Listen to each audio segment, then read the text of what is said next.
오늘 본문에 요한복음 1장에서 또 많이 나오는 한 단어가 있습니다. 그것은 빛입니다. 오늘 1장에 시작하는 이 구절에서만도 여러 번 빛에 대해서 얘기하고 있고, 세례 요한이 이 땅에 온 것도 이 빛에 대하여 증거하시는 것이라고 말씀하고 있습니다. 그러니까 지금 이 성경을 기록한, 요한복음을 기록한 사도 요한도 빛에 대해서 얘기하고 예수 그리스도가 빛이라고 얘기를 합니다.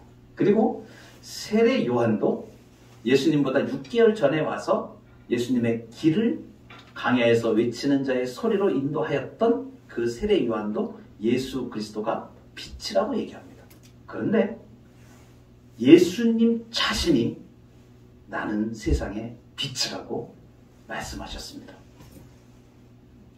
나는 세상의 빛이니 나를 따르는 자는 어둠에 다니지 아니하고 생명의 빛을 얻으리라. 빛. 여러분, 빛 하면 어떤 것이 생각나십니까?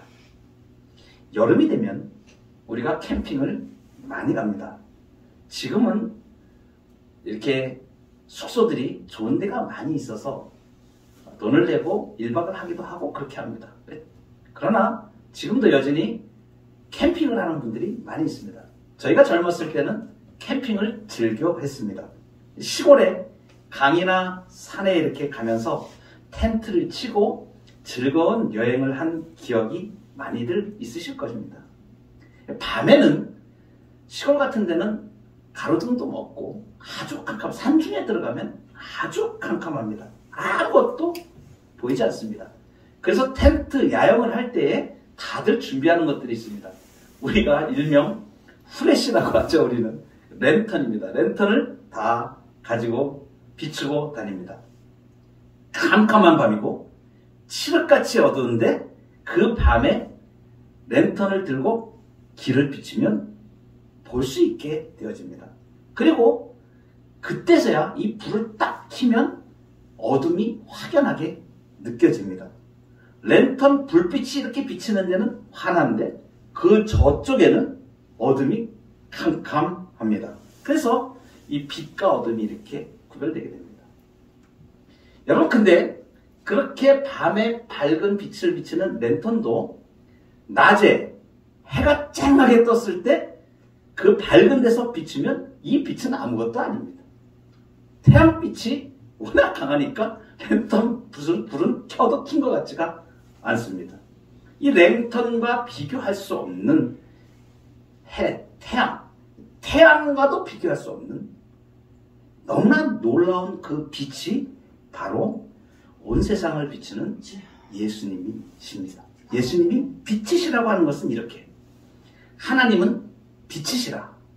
그에게는 어둠이 조금도 없으시니라. 어둠이 조금도 없는 광명한 빛, 하나님의 빛이 예수 그리스도십니다. 오늘 말씀을 통하여서 예수님이 빛이라고 하는 이 빛은 어떠한 의미를 가지는지 생각해 보도록 하겠습니다. 첫 번째는 예수님은 어둠을 비추는 빛이십니다. 오늘 본문 5절에 보면 빛이 어둠에 비치되 라고 말씀하십니다. 어둠이라고 번역된 이 말은 세상을 나타냅니다. 요한이 이 세상을 지금 어둠이라고 표현한 것은 당시에 매우 익숙한 표현 방법이었습니다. 이것은 무엇을 말하는가? 이 세상이 어둠이라고 하는 것, 이것은 하나님께서 보실 때에 사단의 지배 아래 죄로 오염된 이 세상이 어둠인 것입니다. 그러니까 빛이 어둠에 비쳤다라고 이렇게 말하는 것은 빛이신 예수님이 죄로 어두워진 세상을 비추신다는 것을 말합니다. 예수님의 오심으로 인해서 이 어두운 세상, 죄로 어두워진 세상이 드디어 빛이 비치게 된 것입니다. 요한이 지금 무슨 뜻으로 예수 그리스도를 세상의 빛이라고 말씀하셨는가? 그리고 주님은 자기 자신을 스스로를 일컬어서 나는 세상의 빛이라고 말씀하셨는데 그 뜻은 무엇인가? 이것은 무슨 뜻이냐면 그리스도께서 오시기 전에 세상은 어둠에 있었다는 것을 말해주죠. 빛이 없는 가운데에서 시야에 아무것도 볼 수 없었습니다. 그러니까 분별할 수가 없는 것입니다.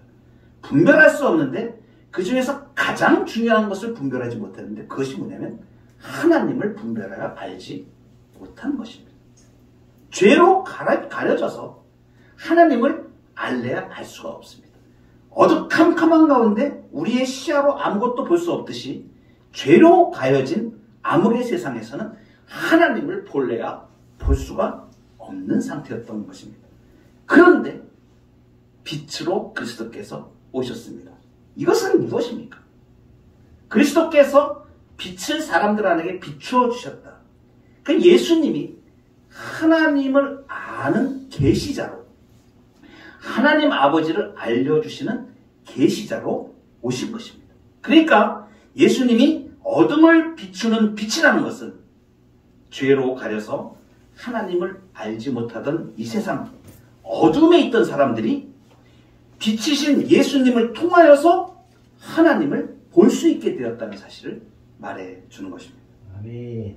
여러분, 이 위대한 사실, 볼 수 없었던 그 하나님을 보게 되는 이 놀라운 사실을 아주 극적으로 보여주는 사건이 하나 있습니다. 요한복음 9장에 나타난 것입니다. 어둠을 빛으로 비추는 빛인 것을 잘 드러내주는 사건인데 그 내용은 이러합니다.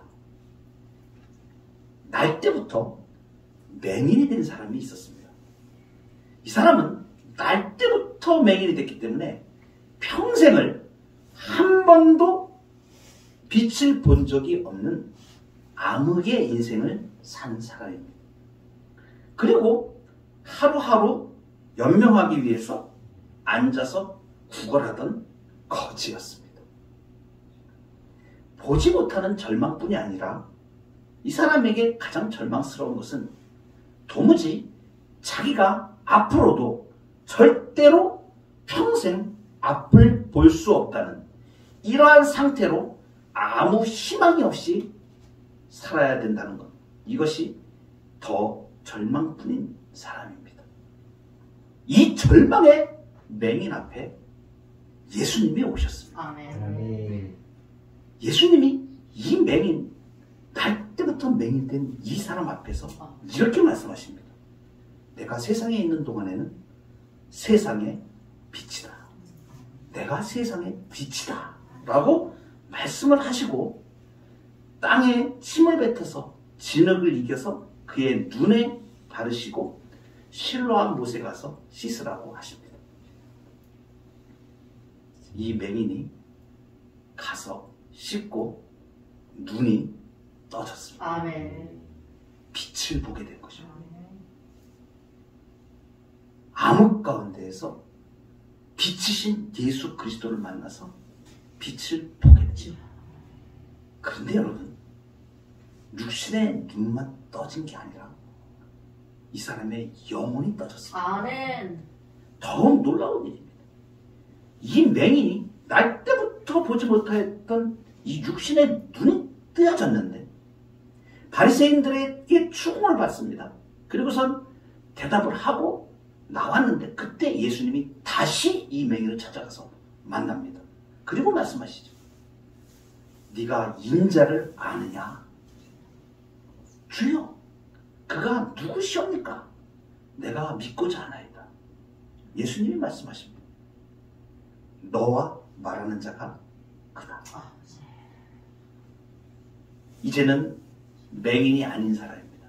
육신의 눈은 떠졌습니다. 그런데 예수님을 비치신 예수님을 그 자리에 만나면서 영혼의 눈까지 뜨여져서 그 자리에서 엎드려서 절하며 고백합니다. 주여, 내가 믿나이다. 육신의 눈이 뜨여지고 영혼의 눈이 뜨여지는 것입니다. 여러분, 육신의 눈은 뜨여졌지만 영혼의 눈은 뜨지 못했던 그 바리새인들, 수많은 유대인들이 예수님을 안식일에 맹인을 고쳤다고 그렇게 예수님을 타박하는 그 자들, 비난하는 자들, 그 사람들은 육신의 눈은 떠졌지만 영혼의 눈은 닫혀있는 자들이었습니다. 그런데 이 암흑에 있던 날 때부터 맹인이 되었던 자는 예수님이 만나 주심으로 그 어두운 가운데 빛을 비춰 주신 것입니다. 예수님은 어두움에 빛을 주시는 분이십니다. 어두움에 비추는 빛이신 것입니다. 두 번째로, 여러분, 예수님은 참 빛이십니다. 오늘 9절 말씀을 보니까 참 빛, 곧 세상에 와서 각 사람에게 비추는 빛이 있었나니 예수님을 참 빛이라고 말씀하십니다. 요한이 사용한 여기서 참 빛. 그러면 참 빛이 아닌 것도 있다는 얘기 아닙니까? 그런데 이 참이란 이 형용사를 어떤 뜻으로 사용은 거짓과 반대되는 개념으로 사용하는 그런 개념이 아닙니다. 그런 개념이 아니고 부분적인 것에 대응되어지는 완전한 이런 의미를 가집니다. 그러니까 참 빛이라고 얘기할 때는 진정한 빛, 완전한 빛, 그러니까 부분적인 것과 대조되는 전체적으로 완전한 의미를 가지는 용어입니다. 혹자는 이 단어의 의미를 잘못 해석해서 예수님 이전에 모든 빛은 다 가짜고 거짓이라고 주장할지 모르겠지만 그것은 잘못된 해석입니다. 불완전한 빛들도 있습니다. 이 땅에는 불완전한 빛들도 있어요. 예수님이 빛이라고 얘기하는 사람이 바로 예수님 앞에서 활동하였던 세례 요한을 가지고 빛이라고 해요. 너희도 그때는 그 빛에 거하였었다 이렇게 얘기를 합니다. 그냥 부분적인 빛을 얘기하는 것이에요. 그러니까 이 부분적인 빛이 무엇인가를 알면 예수님이 완전한 참빛이라는 것이 더 선명하게 드러나게 됩니다. 그러니까 세례 요한이나 예수님 앞에 많이 왔던 선지자들은 다 빛들입니다. 그러나 그 빛을 비춰준 그러한 빛들이 부분적인 것들이었다는 것을 말해줍니다. 그런데 예수께서 말씀하신 예수님이 참빛이라고 하신 이것은 예수님만이 진정한 빛이라는 것을 말해줍니다. 여러분, 하나님이 이 땅에 주신 일반적인 은총으로 사람들이 추구하는 선한 일들도 부분적인 빛의 형태를 가지는 것이 있을 수 있습니다. 어떤 것들입니까? 사람들의 삶을 유익하게 하는 과학적인 발전이라든가 발명이라든가 또 유익하게 사람에게 선한 영향력을 미칠 수 있는 철학적인 부분들이라든가 원자력이라든가 우주선이라든가 많은 것들이 있을 수가 있습니다. 인간의 문명이 급속도로 이렇게 발전을 하게 된 19세기, 20세기 이때에 이르는 동안에 많은 사람들이 이렇게 인류 문명이 발전하는 진보에 관심을 가졌습니다. 그래서 이것이야말로 사람들의 미래를 보장해 줄 수 있는 것이라는 잘못된 생각을 가질 때도 있었습니다. 지금도 역시 그런 생각들은 많이 있습니다. 요즘은 어떻습니까? 소비의 시대라고 얘기하죠. 풍요의 시대라고 얘기합니다. 소비 만능주의 시대라고 얘기합니다. 없는 것이 없습니다. 손안에 세상을 다 가지고 미국에 있는 사람하고도 통화를 하고 영상으로 보면서 우리가 원하기만 하면 어떤 정보를 터치만 하면 바로 나오고 그것도 이제 불편해서 말로 지니야 TV 켜줘 그러면 TV가 켜집니다. 5번 틀어줘 그러면 5번이 틀어집니다. 풍요를 엄청나게 누리는 세상입니다. 4차 산업혁명이라고 하는 사물 인터넷과 이러한 모든 분야들이 지금은 이제 컴퓨터나 이런 것들이 전부 다 스마트폰 안에 들어간 세상에서 이제는 이걸로 집에 있는 모든 것을 컨트롤하는 시대로 지금 첨단 과학이 발전해 가고 있습니다. 물질적인 풍요로 말하면 얼마나 선한 일들이 많이 일어나겠습니까? 그러나 이것들이 전부 다 부분적인 것들이라는 겁니다. 이렇게 발전하고 풍요롭고 그렇게 과학기술이 발달한다고 해도 그것들이 사람의 마음으로 하여금 하나님과 더불어 바른 관계를 맺게 하지는 못합니다. 세상의 빛들은 필연적으로 다 거짓된 빛들은 물론 아닙니다. 그러나 그 세상의 빛들은 불완전하다는 것들. 그것은 하나님을 알게 하지도 못하고 하나님과 인격적인 관계를 갖게 하지도 못한다는 사실. 그래서 그것들은 부분적인 것들이에요. 사람들의 영혼의 내적인 굶주림을 만족시키는 필요를 제공하지 못합니다. 그러니까 천체를 예로 든다면 차이가 있습니다. 발광체, 빛을 발하는 발광체가 있는 반면에 그 빛을 그냥 조금씩 반사하기만 하는 그러한 반사체들이 있는 것이죠. 그러니까 비유를 든다면 그리스도는 태양과 같은 발광체라고 한다고 하면 나머지 부분적인 빛들은 그것을 조금 비춰서 나타낼 뿐인 부분적인 반사체 정도로 이해를 해야 될 것입니다. 그러니까 예수님이 참 빛이라는 것은 불완전한 빛이 아닌 진정한 완전한 빛이라는 의미입니다. 그러니까 온 세상의 어둠을 밝히는 해보다 더 밝은 빛, 영혼의 완전한 만족을 주시는 예수님만이 참 빛이라는 사실입니다. 세 번째로 예수님은 각 사람에게 비추는 빛이십니다. 오늘 9절에 보시면 참빛 곧 세상에 와서 각 사람에게 비추는 빛이 있었나니 이렇게 말합니다. 각 사람에게 비추는 빛이다.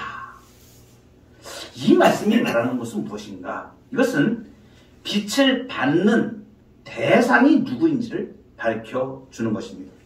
각 사람이라고 표현한 것, 이것은 모든 사람 개개인을 말합니다. 아멘. 그러니까 이 말씀은 예수께서 모든 대상을 상대적으로 빛을 비추는데 일률적으로 빛을 비추는 게 아니라 각 개인별로 주님께서 개인별로 크신 사랑을 가지고 하나하나 빛을 비추신다는 의미입니다.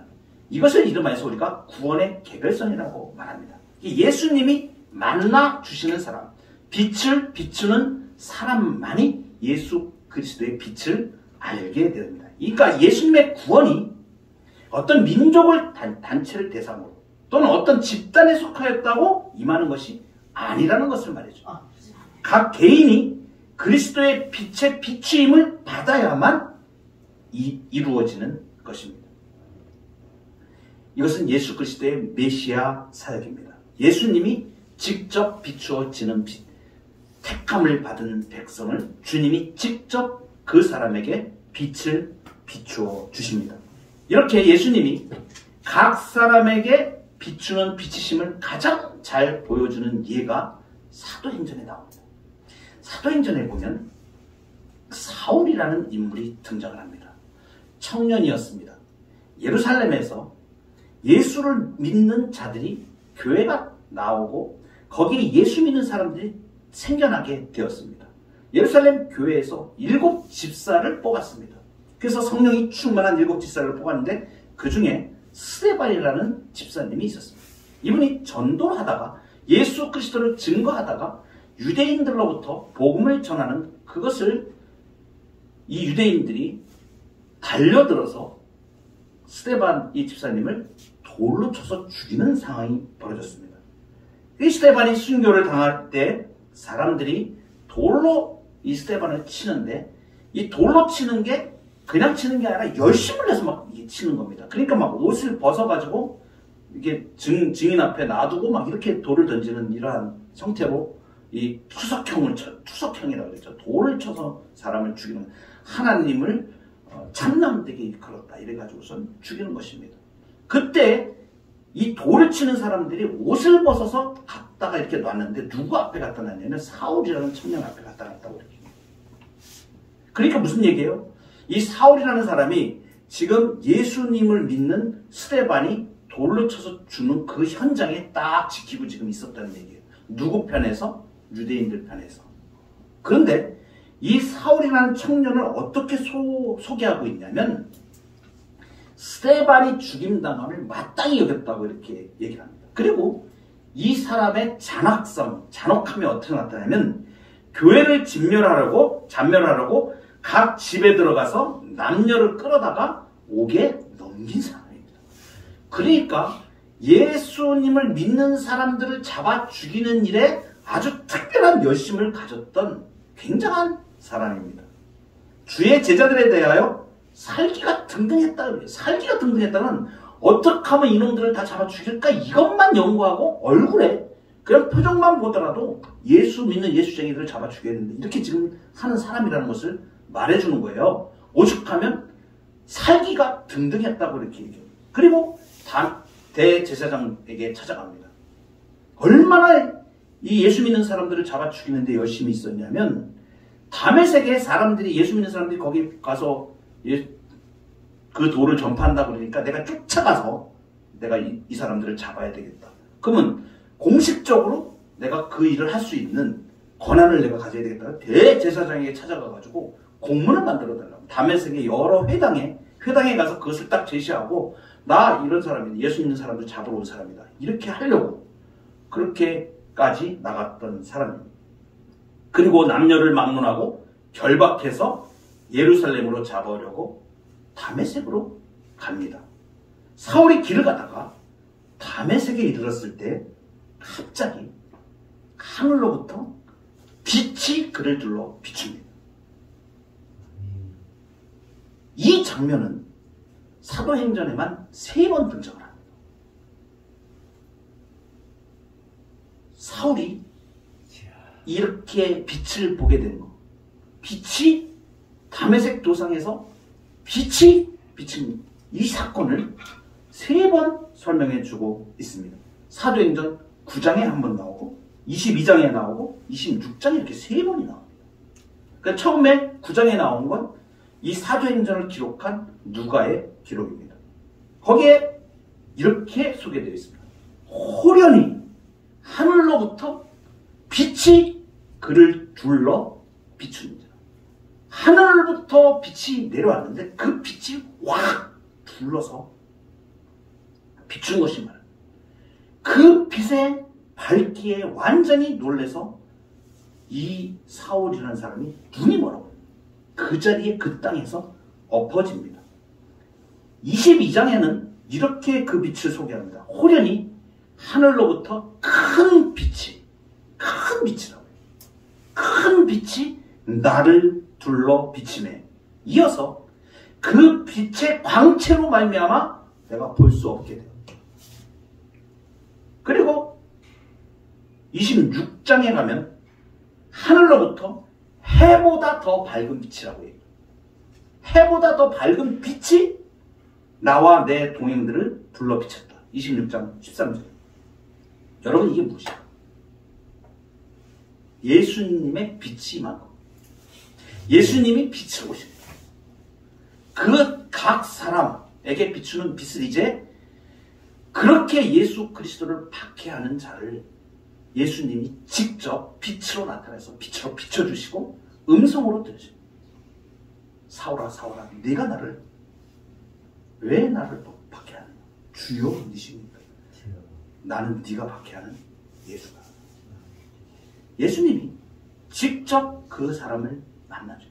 완전히 예수님을 믿는 자들을 잡아 죽이려는 예수님과 완전히 적대적인 상태에 있던 사람. 그런데 예수님께서 그를 찾아가서 그를 만납니다. 여러분, 사울에게 빛이 비칠 때에 이 빛으로 인하여서 그는 눈이 멀었습니다. 이 눈이 멀었다는 것은 무엇을 말하냐면 그가 지금까지 생각하고 자기가 자기 주장으로 살았던 자기의 교만과 자기가 왕이 되었던 그 세상의 시각이 세상으로부터 눈이 멀었음을 말합니다. 그리고 이가 다시 아나니아 선지자에게 가서 주님이 말씀하신 대로 다시 눈을 뜨게 되었습니다. 그때 진정으로 영안이 열려지게 됩니다. 예수 그리스도의 빛은 생명이 없는 곳에 생명으로 주님이 바꾸어 주는 역할을 하신 것입니다. 각 사람에게 비추어지는 빛은 사울에게뿐만이 아니라 그가 예수님을 박해하던 자에서 바뀌어서 생명을 얻었듯이 우리에게도 예수님이 빛을 비춰줘서 그 예수 그리스도를 알게 하셨습니다. 예수님은 어둠을 비추는 빛이시고 참빛이시고 각 사람에게 비추는 빛입니다. 예수님은 죄악의 어둠을 밝히는 구원의 빛이십니다. 우리의 영혼의 무지의 어둠을 밝히는 진리의 빛이십니다. 예수님은 절망의 어두움을 비추는 희망의 빛이십니다. 예수 그리스도를 만나면 우리가 어둠 속에, 죄의 어둠 속에 있던 상태에서 빛으로 나아가게 됩니다. 예수님은 빛이십니다. 세상의 빛이다. 내가 세상의 빛이라고 주님 말씀하십니다. 세상의 빛이신 예수 그리스도의 빛을 받은 자로 이제는 예수님이 이 말씀을 하시죠. 너희는 세상의 빛이다. 예수님은 나는 세상의 빛이라고 말씀하셨는데 그 빛을 각 사람에게 비춰주셔서 예수 그리스도를 알게 하시고 하나님을 알게 하고 하나님을 보게 하신 주의 백성들을 향하여서 이제는 이런 말씀하십니다. 너희는 세상의 빛이다. 예수 그리스도의 빛을 받은 자로 이 빛을 통하여서 우리의 생명의 빛 예수 그리스도를 모시고 살며 우리의 삶 가운데 그리스도의 강명한 빛을 드러내는 빛을 반사하는 세상의 빛으로 살아가는 저와 여러분 되기를 주님의 이름으로 축복합니다. 아멘.